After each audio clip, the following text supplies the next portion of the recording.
on est de retour, ok? Puis là, la vidéo d'aujourd'hui, je pense que c'est une vidéo d'une nouvelle série qui va être plus de style documentaire. Dans le fond, ça va ressembler là, aux vidéos, je pense, Révolution de la nutrition, puis l'affaire des protéines. Là, ces deux vidéos-là, c'est des affaires que j'ai soit lu un livre ou j'ai recherché quand même plus que d'habitude sur Internet, des articles ou des informations, whatever. Ça va vraiment là, dans la logique là, que la qualité est plus importante que la quantité.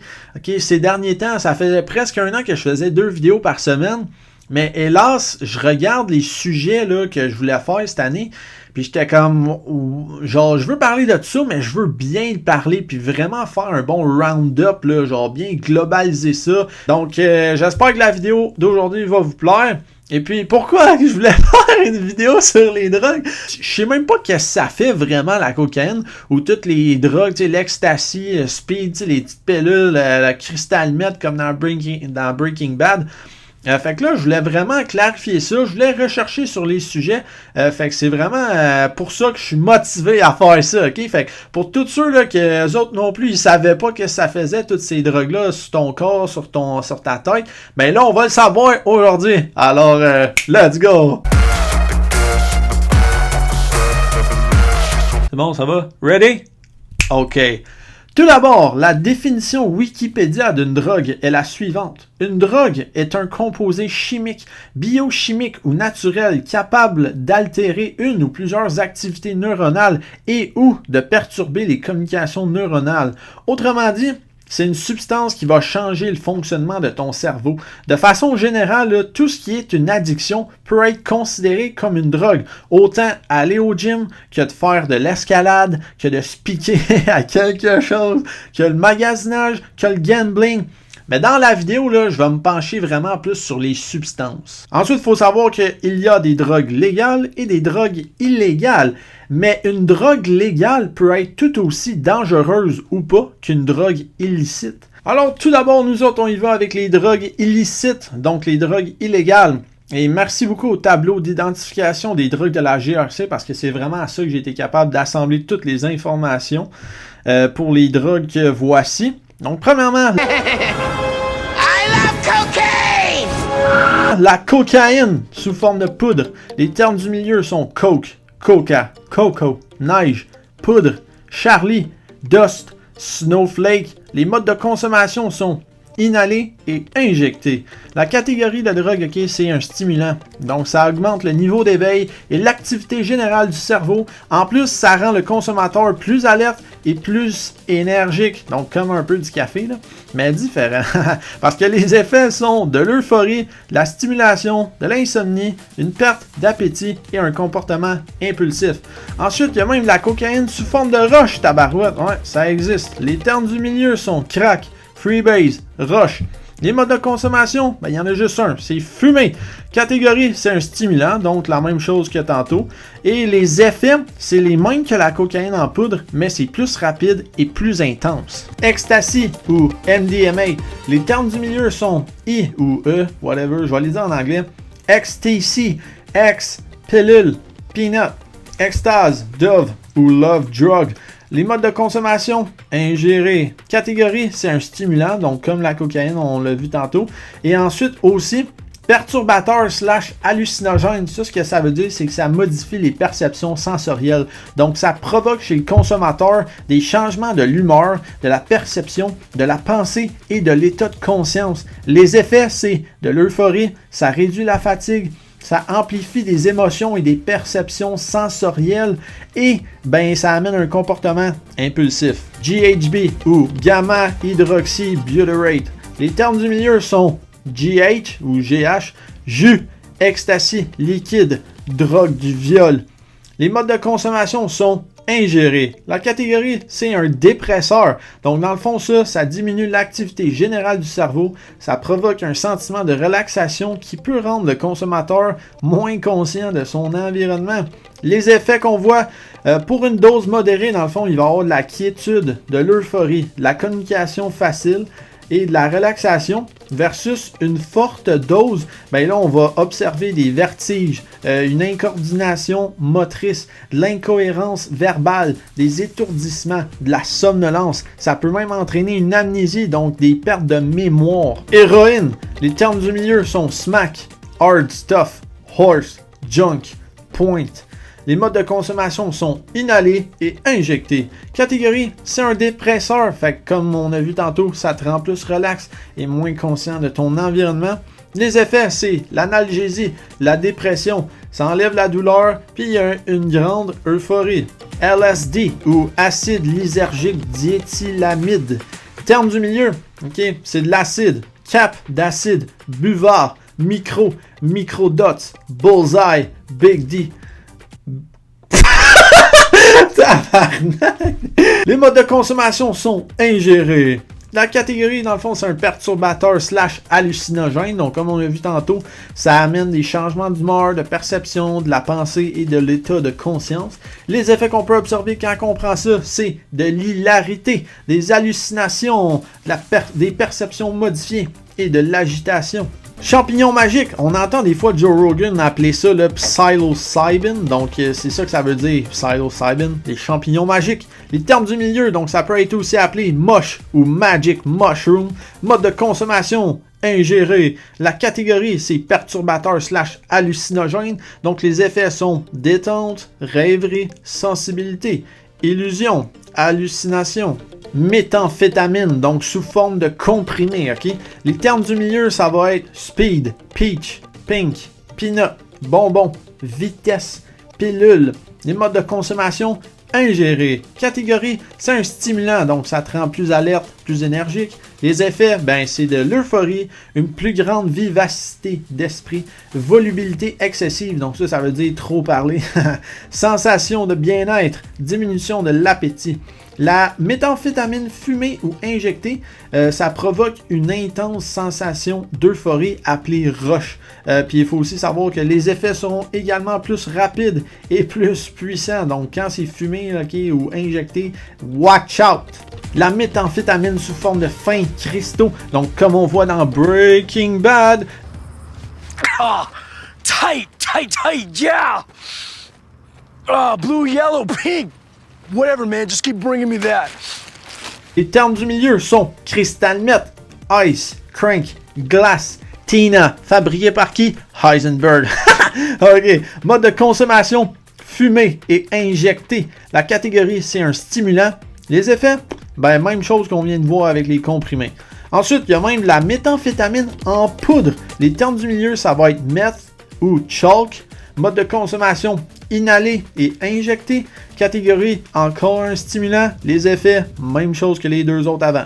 Kétamine, sous forme de comprimé. Les termes du milieu, ça va être spécial K, vitamine K, Kéti. La catégorie de drogue, dans le fond, c'est un perturbateur / hallucinogène et c'est même un stimulant. Les effets, ça va être des hallucinations, des distorsions visuelles, un sentiment de dissociation du corps et de l'esprit, puis ça va enlever la douleur. Le mode de consommation, désolé de ne pas l'avoir dit en ordre, c'est inhaler, ingérer et injecter, dans le fond, selon l'état, parce qu'il y a aussi de la kétamine liquide, qui possède les mêmes propriétés que la kétamine en comprimé. Même chose pour la kétamine en poudre. PCP, en anglais phencyclidine, dans le fond, il y en a sous forme de comprimé ou même de poudre. Les termes du milieu, ça va être mescaline, mess, horse, angel dust et TH. Les modes de consommation, c'est inhaler, injecter et ingérer. Catégorie, c'est un perturbateur et un stimulant également. Les effets, de l'euphorie, de la relaxation, des hallucinations, une dissociation de l'environnement et des effets d'ivresse. Donc c'est ce qui complétait les drogues du tableau de la GRC. Mais là, je voulais aussi y aller avec une drogue vraiment qui est populaire et destructrice ces jours-ci, qu'on voit au côté politique, surtout dans les médias, le fentanyl. En effet, le fentanyl semble populaire ces jours-ci. Pierre Poilievre veut la prison à vie pour les gros trafiquants de cette drogue. Aux États-Unis, le fentanyl est devenu la première cause de décès chez les 18 à 49 ans, avec 76 000 décès sur 111 000 surdoses en 2022. il y a plusieurs victimes notables, comme mettons le chanteur Prince, Lil Peep, Mac Miller, Juice WRLD, ça c'est mon chanteur préféré, fait que je suis déçu là. You get in my way, I'ma feed you to the monster. I'm normal during the day, but at night turn to a monster. Hope everybody accomplished something significant. Even if you didn't accomplish anything significant, don't be discouraged. Just aim to accomplish something significant tomorrow and the next day, and so on. Et il y a même un petit-fils de Robert De Niro, etc. Ok, c'est vraiment destructeur, puis il y a plein de gens qui sont morts à cause de ça. Ensuite, au Canada, l'implication des groupes criminels organisés dans le fentanyl a augmenté de 42% depuis 2019. Un seul kilo de cette drogue peut tuer 500 000 personnes. Le fentanyl, aussi appelé Apache ou Dance Fever, a été synthétisé pour la première fois par le Dr Paul Janssen en Belgique vers la fin des années 1950. Ça servait à soulager la douleur des patients atteints de cancer en phase terminale. Son potentiel analgésique vaut environ 100 fois celui de la morphine et 50 fois celui de l'héroïne pure et de l'oxycodone. Comme beaucoup d'opioïdes, le fentanyl est aussi utilisé comme drogue. Il provoque les effets secondaires typiques des opiacés, donc de l'euphorie, de l'analgésie, un sentiment de bien-être, la somnolence, etc., ainsi qu'une forte dépendance physique et psychologique. Le vrai problème, okay, c'est que c'est une drogue qui a été mélangée avec plein d'autres vues précédemment grâce au tableau de la GRC. Donc, quelqu'un pourrait penser acheter de l'héroïne, par exemple, mais ça contenait aussi du fentanyl. Et étant donné la forte potence du fentanyl, plusieurs ont fait une overdose à cause du marché noir, des trafiquants illégaux et des laboratoires clandestins. Les consommateurs de ces produits ne peuvent pas être pleinement informés sur la qualité et l'exactitude des substances, ce qui rend leur santé grandement à risque. Maintenant, on peut aller voir du côté légal. Premièrement, le cannabis, donc qui est légal au Canada depuis le 17 octobre 2018, aussi connu sous le nom de marijuana, weed, joint, un joint, hash, THC, THC, mode de consommation, ingéré, inhalé. Catégorie, c'est dépresseur et perturbateur comme on a vu tantôt. Les effets sont donc de l'euphorie, sensation de bien-être, sentiment de détente, expérience sensorielle accrue, etc. La consommation à long terme de cannabis peut nuire à la mémoire, à la concentration, à l'intelligence même, donc le QI, à la capacité de réfléchir et de prendre des décisions, donc c'est vraiment à considérer. Les autres effets à long terme associés à l'inhalation de la fumée de cannabis sont semblables aux effets associés à l'inhalation de la fumée de tabac qu'on va voir un peu plus tard. Il y a des risques pour la santé pulmonaire comme la bronchite, la toux chronique, une accumulation accrue de mucus dans la poitrine et d'autres infections. Burk. Le tabac, tabarnak, ça contient de la nicotine, ok? Ce qui rend ses adeptes vraiment accros à ça, donc c'est vraiment pas bon. L'usage du tabac, c'est largement répandu dans le monde entier à la suite de la découverte de l'Amérique. Les Indiens, dans le fond, utilisaient le tabac pour ses propriétés magiques et médicamenteuses. Il était chaud non-stop. Le tabac cause une forte dépendance et sa consommation est responsable de plus de 8 millions de décès par an dans le monde. C'est comme si le Québec, dans le fond, mourait à chaque année. C'est capoté. Les modes de consommation sont fumés. Ça peut être mélangé avec du cannabis pour faire des joints, dans le fond. Ça peut être mâché, sinon, je sais pas si vous avez déjà entendu parler de la chew, là, ça serait ça. Catégorie, c'est stimulant et dépresseur. Donc les effets, ça va être accélération de la fréquence cardiaque et de la respiration, chute de la température de la peau à cause de la baisse d'oxygène dans le sang, des étourdissements, des nausées, une augmentation de la dopamine, donc ça c'est une hormone du bonheur très importante, et un sentiment de détente. Et après ça, moi je voulais aussi rajouter l'alcool, ok? Parce que après le tabac, l'alcool est la drogue récréative qui occasionne la plus forte mortalité dans le monde. Ça a été découvert au Paléolithique et ça a sans cesse fait partie des traditions de l'homme. L'alcool est un neurodépresseur, donc ça ralentit le fonctionnement des parties du cerveau qui commandent les facultés intellectuelles et le comportement, ainsi que la respiration et le rythme cardiaque. Les effets vont être un sentiment de détente, davantage de sociabilité, de l'euphorie, de la dépression, de l'hostilité, une détérioration du jugement, un ralentissement des réflexes, une vision double. La gueule de bois, c'est quand t'es cassé, okay? Tu te couches, puis tu te réveilles encore cassé. Donc tu vas avoir genre mal de tête, nausées, diarrhée, tremblement, etc. Les effets à long terme de consommer de l'alcool, ok, ben là, on peut voir qu'un seul verre tous les 2 jours peut offrir une protection contre les maladies du cœur chez les personnes d'âge mûr. Donc pour les personnes d'autre âge, on ne sait pas vraiment. Après ça, 1 à 2 verres par jour peut augmenter le risque de développement de certains cancers. Et là là. Et 3 verres ou plus par jour accroît le risque d'hypertension, d'accident vasculaire cérébral, donc un AVC, et de troubles cardiaques. Donc vraiment, l'alcool, je sais que c'est omniprésent, ok, mais c'est vraiment à considérer. J'avais même fait une vidéo sur l'alcool qui disait pourquoi moi, genre, j'en prenais pas. Fait que vous pouvez retourner la voir. Mais en tout cas, l'alcool, moi, je considère ça comme une drogue, ok, comme quasiment du poison, ok, là. Je sais que le monde aime ça boire, là, mais en tout cas, pas moi, ok. Et ensuite, je voulais aussi parler des drogues de performance. Donc, premièrement, il y aurait les stéroïdes. Ça, dans le fond, c'est interdit par le Comité international olympique et de nombreux autres organismes. Les produits pharmaceutiques connus sous le nom de stéroïdes anabolisants sont fabriqués en laboratoire et ont la même structure chimique que les stéroïdes que l'on trouve dans l'hormone mâle, donc la testostérone. Les effets de musculation, donc les effets anabolisants, et de masculinisation, donc les effets androgéniques, autrement dit, de ces médicaments les rendent attrayants pour les athlètes et les culturistes. Les stéroïdes sont principalement utilisés pour favoriser la croissance chez les animaux d'élevage.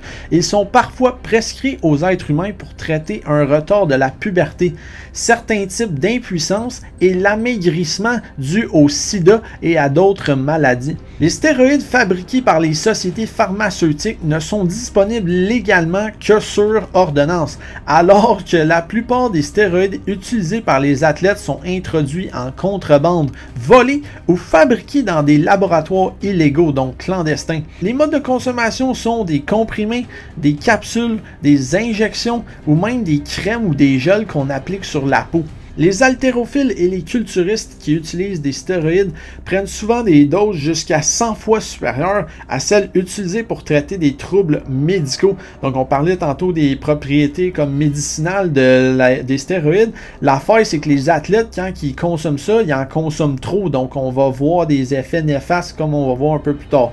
Les effets, dans le fond, c'est un sentiment de puissance et d'énergie, mais aussi de l'irritabilité, de l'anxiété, de l'agressivité et de la paranoïa même. Il y a des dangers vraiment, comme mettons l'élargissement et des anomalies du cœur, une coagulation sanguine, de l'hypertension artérielle. Il peut même y avoir une crise cardiaque ou un AVC, de la violence, changement de personnalité, hépatite, élargissement du foie, même cancer du foie. Avec les stéroïdes, il y a aussi des effets long terme comme l'acné, de la peau et les cheveux gras, perte de cheveux. Et ensuite, chez les hommes, rétrécissement des testicules, difficulté à uriner et risque accru de cancer de la prostate.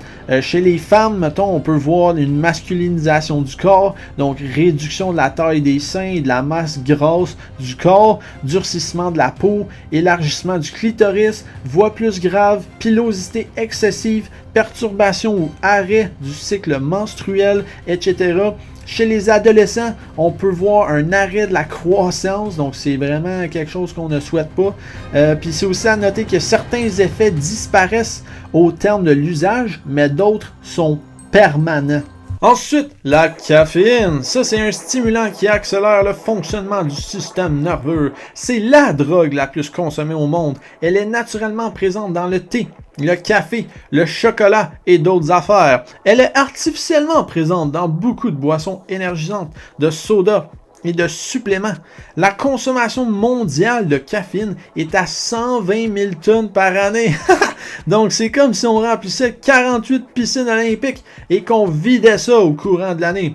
La dose recommandée, ok, pour les hommes, les adultes en général, c'est 400 à 500 mg par jour. Les femmes enceintes, eux autres, c'est 300 mg par jour. Les adolescents, eux autres, c'est maximum 2,5 mg par kilogramme, ok, de masse corporelle. Donc, à vous de voir, les jeunes, ok, il faut faire attention.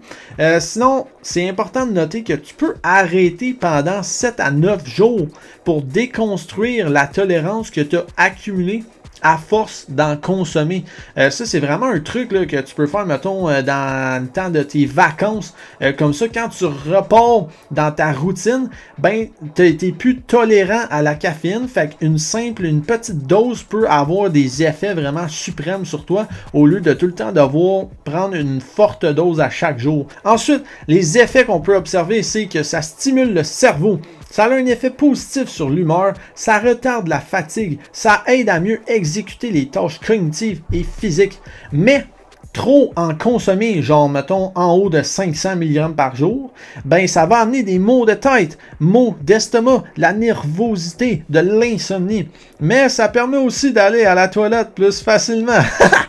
Sinon, il y a des dangers, ok? En trop forte quantité, ça va amener de l'irrégularité des battements cardiaques.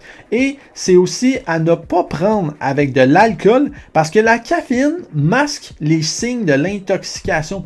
Donc, tu vas être porté à boire plus. Puis l'alcool, comme on a vu, ok, ben moi, je vois ça comme un poison. Donc, c'est à ne pas... c'est à faire attention, ok? Et finalement, j'ai mis la créatine. Ça, dans le fond, tous les comités sportifs l'acceptent, contrairement aux stéroïdes. Dans le fond, la créatine est surtout connue comme un supplément qu'on prend soit en gélule ou en poudre. La créatine est naturellement produite dans le corps. Environ 95% de la créatine contenue dans le corps humain est stockée dans les muscles, le reste dans le cerveau, le cœur et les testicules. Dans les muscles, une fraction de la créatine totale se lie au phosphate. La réaction est catalysée par la créatine kinase et résulte en phosphocréatine. La phosphocréatine se lie à l'ADP pour la reconvertir en ATP, une importante source d'énergie cellulaire. Il n'y a pas encore de preuves scientifiques de la supériorité d'une forme ou l'autre de créatine. Donc la créatine monohydrate étant la moins chère, c'est la forme que l'on retrouve le plus fréquemment en boutique. La consommation en supplément, ok, on recommande 5 grammes par jour. C'est la norme vraiment sur toutes les pots de suppléments, tu vas voir ça. C'est beaucoup plus efficace chez les végétariens parce que leur diète ne contient pas autant de créatine que dans celle des omnivores. Donc quand on consomme de la viande, il y a plus de créatine là-dedans. Mais même si la viande en contient plus que du tofu, c'est pas nécessairement assez pour avoir les gains de performance que les sportifs souhaitent avoir. De là, l'utilisation, la nécessité pour les sportifs d'avoir de la créatine. Dans le fond, la créatine est surtout prisée dans les sports qui demandent de l'explosivité, comme le hockey, le football, la lutte, le bodybuilding et plein d'autres sports que j'ai pas pensé. Et ça peut aussi être utile pour l'aérobie, donc les sports d'endurance comme la course à pied. Ça commence à être prouvé ça, mais ça l'est pas encore totalement. C'est plus dans le fond pour des efforts d'intensité élevés et courtes, donc comme le hockey, football, etc. On va voir que les effets s'appliquent surtout quand on s'entraîne, ok? Donc ça accélère la reconstruction des muscles, ça augmente la masse musculaire, ça augmente les performances physiques. Dans le fond, il va aussi avoir un effet de rétention d'eau, donc tu dois t'assurer de boire de l'eau à assez, là, tu sais, genre ton 2,4 litres, il faut que tu le respectes, même plus peut-être. Si c'est pris en trop grande quantité, ben il va peut-être avoir un danger pour les reins, mais ça c'est comme la consommation de protéines. Si tu dépasses de trop la règle du 1 g de protéines par livre de masse corporelle, ben oui, tes reins vont peut-être battre up, surtout si tu bois pas assez d'eau. Ensuite, ben il y a des bienfaits cognitifs de plus en plus prouvés. Même que la créatine peut aider à soigner des maladies neuronales dégénératives comme Parkinson et Huntington, ou plutôt en réduire la progression. Donc voilà, c'était le recap des drogues, ok? Moi, personnellement, là, je consomme juste les deux dernières. Donc de la caféine puis de la créatine. Stéroïdes, côté performance, j'en utilise pas. Genre, je trouve que ça me fait trop peur. J'ai pas le goût de voir ça, là, même si en ligne, là, plein d'influenceurs fitness américains ou whatever, ils en prennent puis ils disent qu'ils en prennent, là. Je sais pas. Moi, je trouve les risques à long terme sont trop élevés, ok, pour que je me décide d'en prendre. Anyway, là, être naturel, moi je trouve là, avec de la créatine, là, ben je trouve que c'est vraiment parfait en ce moment. Sinon, toutes les drogues illégales, ok, c'est que je trouvais que les impacts comme à long terme, c'est que ça développe une dépendance. Puis c'est pas des substances qui sont bonnes, là. Tu sais, parce que, mettons, fait que c'est pour ça que j'en consomme pas, versus, mettons, les drogues légales comme le cannabis, là, que Justin Trudeau avait légalisé. Ben, peut-être que oui, sous forme, mettons, médicale, que quand c'est prescrit, ça peut t'aider à te calmer, pis tout. Mais c'est parce que l'affaire, c'est que quand c'est pas prescrit, quand c'est pas régi, les gens vont trop en prendre, parce qu'ils vont devenir dépendants, tu sais, avec la nicotine dedans, là, c'est dangereux, c'est ça qui te rend accro.